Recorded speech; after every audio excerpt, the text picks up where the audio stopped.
বরকতপূর্ণ মাস, দামি মাস। আমরা এই সময়গুলোকে সবাই কাজে লাগাই। রমজান জীবনে তো বারবার আসে না, এমন তো হতে পারে এই রমজানটা আমাদের জীবনের শেষ রমজান, সামনের রমজান আর পেলাম না, তাহলে এই দামি মুহূর্তগুলো আর পাবো না। রমজান তো এতটাই দামি, শুধু দামি তা না, একটা ছোট্ট উদাহরণ দিব।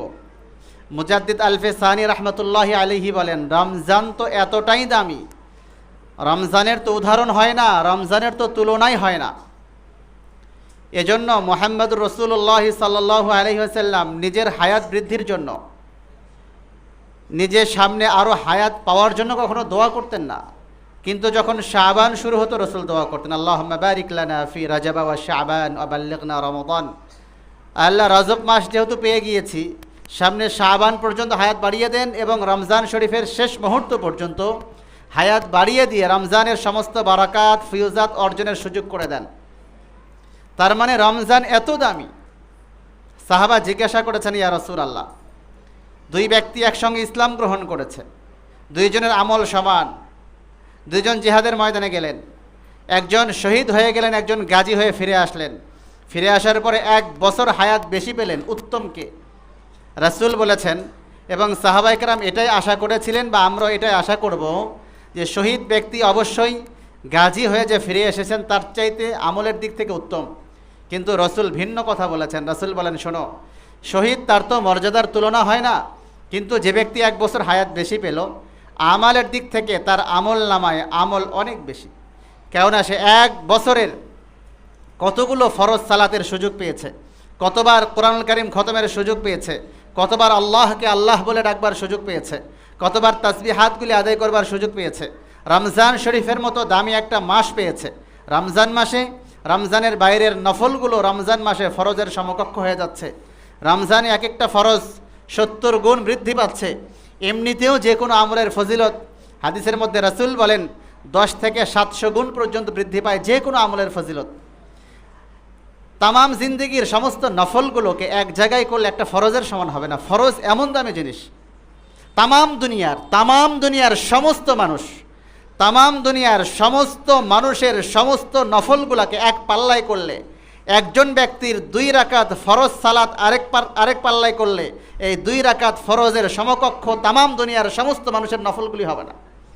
ফরজ তো ফরজই।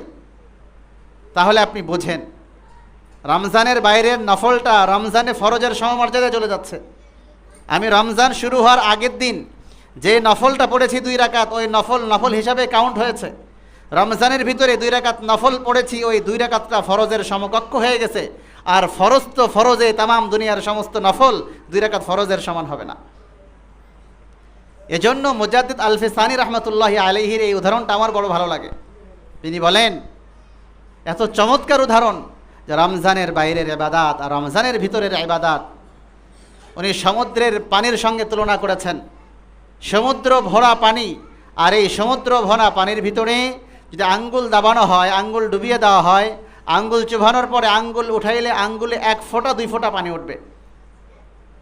এই 1-2 ফোঁটা পানির তুলনায় সমুদ্র ভরা পানি million, billion, trillion, zillion, Australian আর যাই হোক কোনো হিসাবেই ধরবে না, যে আল্লাহ তাআলা ছাড়া কেউই জানেন না।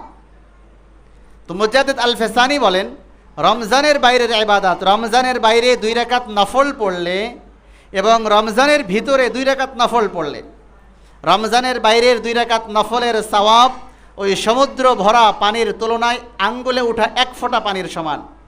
ঠিক একই কোয়ালিটি সম্পন্ন 2 রাকাত নামাজ যদি রমজানের ভিতরে পড়া হয়, আঙ্গুলে ওঠা 1 ফোঁটা পানির তুলনায় সমুদ্র ভরা পানির সমপরিমাণ সওয়াব। ব্যবধানটা কত বেশি! 1 ফোঁটা আর হাজার হাজার ফোঁটা, লাখ লাখ ফোঁটা, মিলিয়ন বিলিয়ন ফোঁটা, কত ফোঁটা বলেন? তাহলে রমজানের বাইরে 1 টাকা দান করলে যদি এর সওয়াব আঙ্গুলে ওঠা 1 ফোঁটা পানির সমান হয়, রমজানের ভিতরে 1 টাকা দান করলে এর সওয়াব আঙ্গুলে ওঠা 1 ফোঁটা পানির তুলনায় সমুদ্র ভরা পানির সমপরিমাণ হবে। স্বাভাবিক।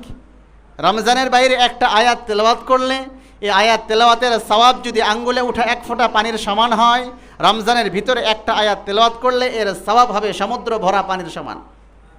স্বাভাবিক। সর্ববিষয়ে এরকম, সর্ববিষয়ে ইবাদত আখলাক, মুআমালাত, সর্ব বিষয় যদি আমরা হিসাব করি, রমজানের বাইরের হিসাবটা যদি আঙ্গুলে ওঠা এক ফোঁটা পানির সমান হয়, তাহলে ওই একই ইবাদাত, একই আমল, শুধুমাত্র মাস চেঞ্জ হয়েছে, সময় পরিবর্তন হয়েছে। সময়ের পরিবর্তনের কারণে রমজানের বাইরের সওয়াব যদি আঙ্গুলে ওঠা এক ফোঁটা পানির সমান হয়, রমজানের ভিতরের সওয়াব হবে সমুদ্র ভরা পানির সমান।